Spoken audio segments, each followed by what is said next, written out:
Case हुआ तो सारी भारत के पार्लियामेंट के दरो दीवार को हमने दलाइल से हिला कर रख दिया।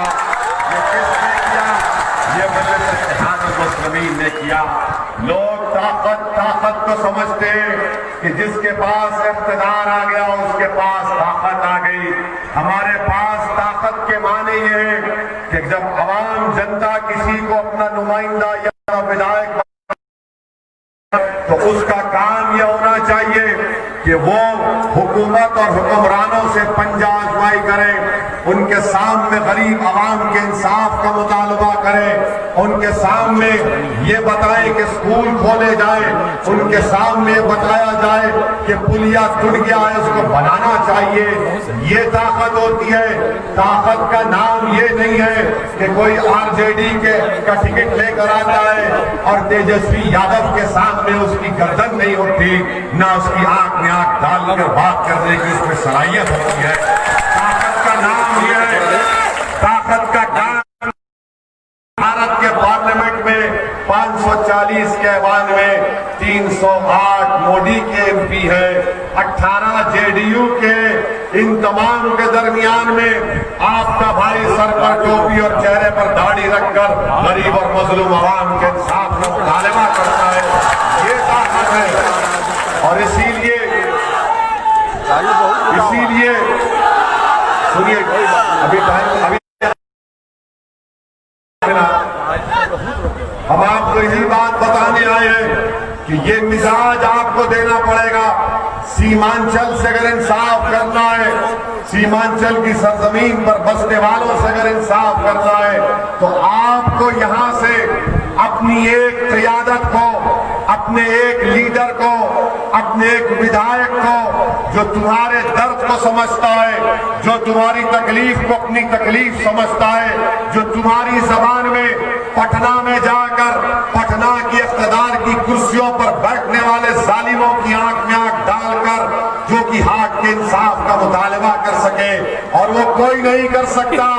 आरजेडी का नुमाइंदा नहीं कर सकता, कांग्रेस के लोग नहीं कर सकते, जेडीयू के लोग नहीं कर सकते। अगर किसी में ताकत है, किसी में अगर सोच है तो मजलिस इत्तेहादुल मुस्लिमीन ने। इसीलिए हम आपसे अर्ज करने आए हैं कि आप 7 तारीख के दिन अपना एक और पतन छाप। मैं जानता हूं कि मैंने मिजाज देखा मरहूम नसरुद्दीन साहब का। मुझे एक वाकया यहां पर आ रहा है मरहूम का कि एक मर्तबा लालू यादव ने उनको 2005 में टेलीफोन करके कहा कि तस्लीम साहब, मियां लोगों ने हमको वोट नहीं दिया। तो तस्लीम साहब की हाजिर दिमागी देखिए। तस्लीम साहब ने कहा, है लालू, तुम कहते थे कि माधेपुर,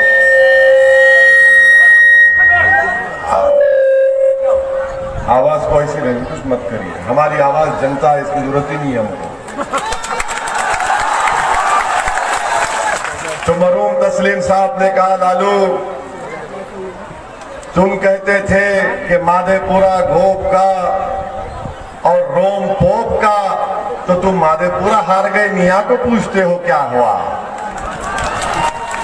अब आप खुद सोच लो, ये बात शाहनवाज कर सकता है या राजद का आदमी कर सकता है? कौन बोल सकता है ये बात, बताइए आप। यही चीज की जरूरत है, यही चीज हमको पैदा करना है। जब तक हम लड़ेंगे नहीं, जब तक हम पुकारेंगे नहीं, जब तक बेबाक तरीके से गरीब मजलूम मुस्लिम अक़लियत के मसाइल को नहीं उठाएंगे, उस वक्त तक हुकूमत सुनने वाली नहीं है।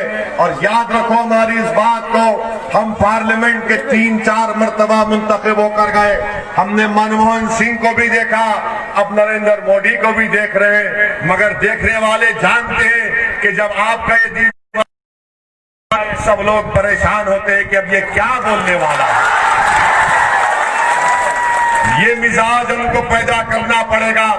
आप पूछिए ये गठबंधन के लोगों से, जब CAA-NPR NRC का बिल भारत की पार्लियामेंट में लाया गया, मोदी के 308 MP, इन सब के सामने कांग्रेस के 55 MP, इन सब के सामने अगर किसी ने वाहिद शख्स था जो खड़े होकर कहा कि सुनो नरेंद्र मोदी की सरकार, ये कानून जो तुम लाए हो ये भारत के संविधान के खिलाफ है, ये भारत के संविधान के खिलाफ इसलिए है कि इस्लाम को और मुसलमानों से नाइंसाफी करता है। और हमने पूरी पार्लियामेंट के सामने देश को पैगाम दिया कि हम इस कानून को नहीं मानते और उस कानून को हमने फाड़ दिया। बताओ ये काम कांग्रेस के किसी नेता ने किया जो आज राजद के साथ मिलकर आपसे करें कि वोट दो वोट दो? अरे क्यों तुमको वोट देंगे? हम आपको कह रहे हैं कि शाहनवाज को इसलिए वोट दो क्योंकि तुम्हारी लीडरशिप यहाँ से बनना है, तुम्हारी क़ियादत बनना है। शाहनवाज का कोई लीडर नहीं है, राजद का लीडर तेजस्वी है। शाहनवाज किसी से नहीं डरेगा सिवाय अल्लाह के, राजद का नेता डरेगा तेजस्वी से या फिर उनके लालू के परिवार से।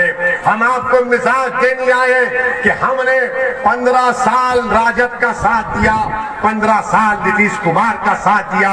मैं जोकीहाट की जनता से गुजारिश करने आया हूं, दिल की गहराइयों से आपसे अपील करने आया हूं कि क्या 5 साल आप इस हरे परचम वाली जमात मजलिस इत्तेहादुल मुस्लिमीन को अपना वोट से नहीं नवाज सकते?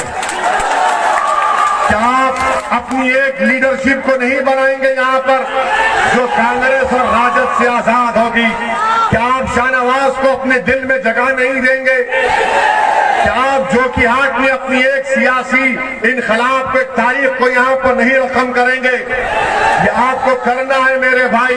याद रखिए, ये तमाम आरजेडी, ये तमाम कांग्रेस, इसमें मुस्लिम अक़लियत जाते हैं। क्यों जाते हैं? अपना फायदा कराने के लिए, जनता के फायदे के लिए कोई काम इनसे नहीं हो सकता।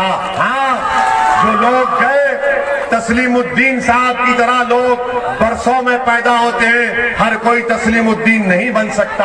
हाँ, तस्लीमुद्दीन की जिंदगी हमारे लिए एक मशाले राह है और उस मशाले राह जो हमारे लिए है उसमें अगर कोई खूबियां मुझ में नजर आती है तो शाहनवाज साहब में मुझे नजर आती है। एक और अहम बात जो हम आपको बताना चाहते हैं कि आज आप देखिए कि जहां कहीं हम जाते हैं तो हमारे जाने से पहले हमारा डंका बजता है। हम जहाँ कहीं हमारी सभा होती है, सभा से पहले राजद वाले, कांग्रेस वाले बोलते हैं ओवैसी आ रहा है, जज्बाती बात करेगा, नफरत का पैगाम फैलाएगा। तो आरएसएस संघ परिवार वाले बोलते हैं कि वो शख्स है जिसने बाबरी मस्जिद की जगह पर जब वहां पर राम मंदिर का काम शुरू हुआ तो इसने उस पर भी आवाज उठाई। हम राजद के लोगों से पूछना चाहते हैं, कांग्रेस के लोगों से पूछना चाहते हैं, बताओ जब बाबरी मस्जिद का फैसला आया तो तुम्हारी जबान क्यों नहीं खुली? बताओ हमको। आप भी तो तस्लीमुद्दीन साहब के फर्जन हैं, आपकी जबान क्यों नहीं खुली? डर गए क्या आप राजद से? क्या आप डर गए बीजेपी मोदी से? पूरे भारत में अगर किसी ने सुप्रीम कोर्ट के फैसले के बारे में कानून के कहकर कहा तो उसका नाम असदुद्दीन ओवैसी है। जब बाबरी मस्जिद के तोड़ने का मुकदमा आया किसने जवाब दिया? क्या कांग्रेस ने, राजद ने कहा? बल्कि आज आरजेडी के साथ जो कांग्रेस है उनकी लीडर प्रियंका गांधी वडेरा ने बाबरी मस्जिद जिस जगह पर थी वहां पर जब फैसला आया तो उसका खैर मुकद्दम किया।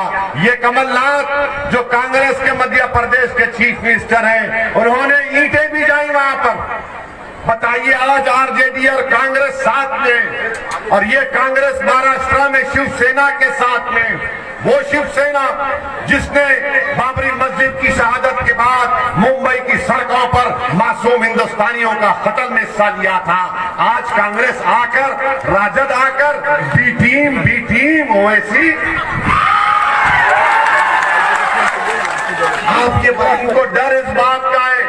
हम जहां कहीं भी जा रहे एक बात आपसे कह रहे हैं और आपको भी बता रहे हैं, हम यहाँ के जलसे से बिहार के हमारे यादव भाइयों को सलाम करते हैं।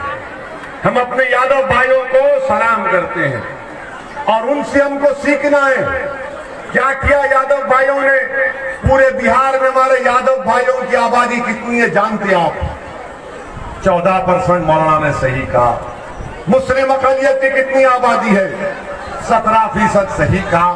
क्या आप जानते हैं कि पूरे यादवों की आबादी 14% है, तो कितने उनके एमएलए जीतते हैं? कितने जीतते हैं? 57 जीतते हैं। मुसलमान 17% है, कितने जीतते हैं एमएलए? सिर्फ 23 जीतते हैं। और हम आपसे क्या बोल रहे हैं? अपनी क़ियादत को बनाओ। वो 23 जीतते हैं, मगर वो बेनाम की लीडरशिप है, ये बेबाक की लीडरशिप आपके सामने है। 23 अगर जीत कर भी जाएंगे तो एक गूंगों में एक की जबाई ठीक है, कई मुंह में जबान होगी, वो होगी शाहनवाज के मुंह में इंशाअल्लाह। मेरे अजीज दोस्तों और बुजुर्गों, बहुत से मसाइल हैं आपके जो कि आठ में हम आपसे गुजारिश करने आए हैं कि आप अपना एक वोट जाया मत करिए। यहाँ पर शाहनवाज का मुकाबला मोदी के साथ है। शाहनवाज का मुकाबला अपने बड़े भाई से नहीं है, शाहनवाज का मुकाबला नरेंद्र मोदी से है। और नरेंद्र मोदी जब से बिहार को आ रहे, जब से बिहार को आए, हमारी शनाख्त पर हमला कर रहे हैं। नरेंद्र मोदी कह रहे हैं कि इशारा दिया फोर्ब्सगंज की तकरीर में कि एक पार्टी है जो फुला नारा नहीं लगाती। नरेंद्र मोदी यहाँ पर आए तो कहा कि मैंने राम मंदिर का काम शुरू कर दिया। नरेंद्र मोदी यहाँ पर आए तो कहा 370 हमने ये कर दिया। नरेंद्र मोदी जी, हम जानते हैं कि यहाँ से जो कि हाथ में आपकी कोशिश ये है कि दो भाई के झगड़े में मैं निकल जाऊंगा, मगर आपको हम तयक़ुन दे रहे हैं कि इंशाअल्लाह ताला यहाँ से शाहनवाज कामयाब होगा और मोदी की शिकस्त होगी इंशाअल्लाह ताला। यही इनकी कोशिश है, यही इनकी कोशिश है। हम जो कि आठ की आवाम से, जनता से, हमारी माँ और बहनों से गुजारिश कर रहे हैं, अपने वोट को जाय होने से बचाइए, पतन छाप पर बटन लगाइए और शाहनवाज को कामयाब करिए। पार्लियामेंट का चुनाव हुआ था तो क्या पार्लियामेंट के चुनाव में आपने जनाब सरफराज साहब को वोट नहीं दिया था? कितनों ने दिया था? हाथ उठाइए, शर्माइए मत, हाथ उठाइए। फिर वो क्यों नहीं जीते? क्यों नहीं जीते वो? क्यों नहीं जीते वो? क्यों नहीं जीते? पूछो ना, जवाब दो।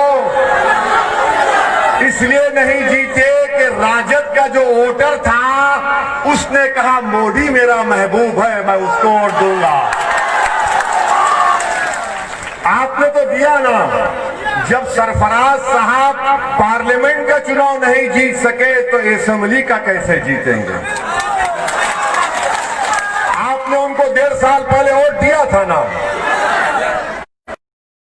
कर रहे कि बड़े भाई को आपने दिल्ली भिजाने का आपने तो दिया, मगर उनका वोटर, राजद का वोटर तो मोदी के गोद में भाग गया, इसीलिए नहीं जीत पाए वो। अब ये विधानसभा का इलेक्शन है, छोटा भाई आपके सामने खड़ा है, छोटा जरूर है मगर बड़े से ज्यादा उसके अज़ाइम और हिम्मत और हौसला है। इसीलिए हम आपसे अपील कर रहे हैं, अपने वोट को जाय होने से बचाइए। सीमांचल की सरजमीन पर हमको शाहनवाज साहब की कामयाबी बेहद जरूरी है। शाहनवाज साहब को कामयाब करना है। और जो लोग कह रहे हैं मैं मंत्री बनूंगा, मैं मंत्री बनूंगा, अरे मंत्री छोड़ो, तुम संतरी भी नहीं बन सकते राजद में। राजद तुमको संतरी भी नहीं बनाएगी। अगर आपको हुकूमत से टकराना है तो बेबाक तरीके से बोलने की सलाहियत आप में पैदा होनी चाहिए। और मुझे लगता है ये मेरा आपके सामने मैं खुलकर बोल रहा हूं कि ये मैं देख रहा हूं और मुझे पूरा यकीन है कि इंशाअल्लाह ताला यहां से शाहनवाज साहब जरूर कामयाब होंगे। और दूसरी बात, ये राजद के साथ कांग्रेस है, इनके एक 2-3 मिनट, राजद के साथ कांग्रेस है, कांग्रेस के एक इनका नाम हमारे मस्तान है, हाँ जलील। वो जलील मस्तान कल 50 साल के एक नौजवान के साथ किशनगंज में बैठे थे। वो नौजवान 50 साल में भी कोई नौजवान होता है तो मेरे को नहीं मालूम जवानी कब खत्म होगी। मगर बहरहाल 50 साल के नौजवान बैठे थे और मेरा मस्तान बोला कि हम ओवैसी के हाथ और पैर काट कर हैदराबाद भिजा देंगे। हम तेजस्वी से पूछना चाहते हैं, ये तुम्हारा गुंडा राज अभी से शुरू हो गया? ये तुम्हारा गुंडा राज अभी से शुरू हो गया कि इलेक्शन नहीं हुआ, सीमांचल की जनता, जो कि हाट की जनता वोट नहीं डाली, तो राजद के साथ कांग्रेस का मौजूदा विधायक, जिसको अपनी बर्बादी और शिकस्त यकीनी नजर आ रही है अख्तर ईमान के सामने, तो कह रहा है ओवैसी के हाथ और पैर काट के हैदराबाद भिजा देंगे। राहुल गांधी और राजद वालों सुनो, हाथ और पैर क्यों काटते? तुम मेरी जान ले लो, मैं सीमांचल पर अपना पसीना बहाने, अपना खून बहाने भी तैयार। और तुम क्या समझते कि हम मौत से या जान देने से डरते हैं? अरे जब तुम जान लोगे राजद कांग्रेस वालों, तो मेरी जबान से कलमा निकलेगा, अशहदु अल्ला इलाहा इल्लल्लाह व अशहदु अन्ना मुहम्मदुर रसूलुल्लाह। और दिल से मैं कहूंगा कि हक तो यह है कि अदा न हो सका। अरे मैं भारत की पूरी पार्लियामेंट में, सुनो राजद वालों, सुनो कांग्रेस के गुलामों, सुनो आरजेडी की चमचागिरी करने वालों, उनकी चप्पलें उठाने वालों, अपना जमीर बेचकर कौम और मिल्लत में निफाक पैदा करने वालों, भारत की 540 के ऐवान में अगर कोई एमपी बगैर सिक्योरिटी के फिरता है, सिर्फ अल्लाह की जात पर तवक्कल करके, तो उसका नाम असदुद्दीन ओवैसी है। हमारे तो हाथ काटेंगे, पैर काटेंगे, हम क्या कोई बच्चे, मुर्गी के बच्चे हैं? हाथ काटेंगे, पैर काटेंगे? बाप भाई साहब, आप जो है खड़े रहकर बोलना बड़ी बात है, आ जाइए कभी, मालूम हो जाएगा। हम क्या कोई शीश महल से यहाँ तक आए? हम क्या कोई नरम नरम कालीन पर सोकर यहाँ पर आए? मुझे 4 मरतबा जेल जाने का मौका मिला। पुलिस ने हमको लाठियों से मारा, हमारे सर पर 18 टांके लगे। हम जानते हैं पुलिस की लाठी क्या होती है, हम जानते हैं जेल की सोबतें क्या होती है, हम ये सब जानते हैं। मगर राजद को अगर वोट पड़ेगा तो एक और मुझे राजद को वोट नहीं देने की है। सुनिए, अरे सुनो, राजद को वोट नहीं देने की एक और वजह है कि इलेक्शन से पहले गुंडागर्दी की बात कर रहे हैं। आप शाहनवाज को देख लो और राजद के लोगों को देख लीजिए, अभी से गुंडागर्दी, हाथ काट देंगे, पैर काट देंगे। सुनो राजद कांग्रेस वालों, हम जिसके नाम लेवाएं, हम जिसके नाम पर अपना सब कुछ कुर्बान करना जानते हैं, उन्होंने हमको सिखाया कि उनके जिस्म मुबारक पर ऊंट की उजड़ी डाली गई और एक मक्के की गली से रहमतुल्लाह अलमीन गुजरते थे तो एक नादान औरत कचरा फेंकती थी। मगर हमको हमारे आका ने सिखाया कि तुम्हारी राह में कोई कचरा फेंके, आग डाले, कांटा डाले, मगर खुदा की कसम अपना रास्ता नहीं बदलना। सुनो राजद वालों, कांग्रेस वालों, मैं शाहनवाज की कामयाबी के लिए आया हूं और इंशाअल्लाह ताला मुझे जोकीहाट की जनता पर पूरा भरोसा है कि जोकीहाट की जनता शाहनवाज के लिए अपना सब कुछ कुर्बान करेगी और 7 तारीख को शाहनवाज को कामयाब करेगी। हम अपना रास्ता नहीं बदलने वाले। तुम कांटे डालो, हाँ तुम्हारे पास बहुत दौलत है हराम की, तुम सबको खरीद सकते हो, मगर गरीब जनता को जोकीहाट के नहीं खरीद सकते। ये गरीब जनता जो ठेकेदार है, जो एजेंट है, वो बिकेंगे, जो बिकता है उसको बिकने दो। तुम और हम तो बिक चुके हैं कौम और मोहब्बत, अल्लाह की मोहब्बत में हमको किसी से डरने की जरूरत नहीं है। इनके पास बहुत दौलत है, ये समझ रहे कि किसी को खरीद लिया जा सकता नहीं। आप किसी के जज्बात को, किसी के सोच को, किसी की मोहब्बत को कोई नहीं खरीद सकता। और इतनी बड़ी तादाद में जो मैं आज यहाँ पर देख रहा हूँ, मुझे पूरा यकीन है कि इंशाअल्लाह ताला राजद कांग्रेस कुछ भी कर ले, यहाँ से हमारा भाई शाहनवाज कामयाब होगा। आपकी जिम्मेदारी है, ये आपकी जिम्मेदारी है मेरे भाइयों बहनों, मेरी माँ और बहनों। समझो, अपना भाई समझो, इसको आप कामयाब कर दो, आप कामयाब कर दो। हम आपसे कह रहे हैं कि पूरे सीमांचल यहां से शाहनवाज की कामयाबी पटना में बैठने वालों की नींदें हराम कर देगी, क्योंकि पटना में जो लोग बैठे हैं वो नहीं चाहते कि शाहनवाज जीते। बिहार का पूरा एक इलेक्शन एक तरफ, बिहार का इलेक्शन एक तरफ, क्योंकि राजद ने घर में आग लगाई, भाई को भाई के खिलाफ खड़ा किया। जो तुम्हारे घरों को तोड़ता है, जो तुम्हारे दिलों को तोड़ने की कोशिश कर रहा है, तुम एक हो जाओ, तुम शाहनवाज को अपना भाई बना लो, तुम शाहनवाज को अपना बेटा बना लो, तुम शाहनवाज को अपने खंडे पर उठा लो, शाहनवाज को कामयाब करके बता दो उन लोगों को जो दिलों को तोड़ना चाहते हैं। पटना में बैठने वाले जालिम लोग ये देख रहे हैं कि शाहनवाज ना जीते, मगर जिसको अल्लाह कामयाब करेगा उसको कोई ताकत नहीं रोक सकेगी। हम आपसे अपील कर रहे हैं कि 7 नवंबर के दिन सुबह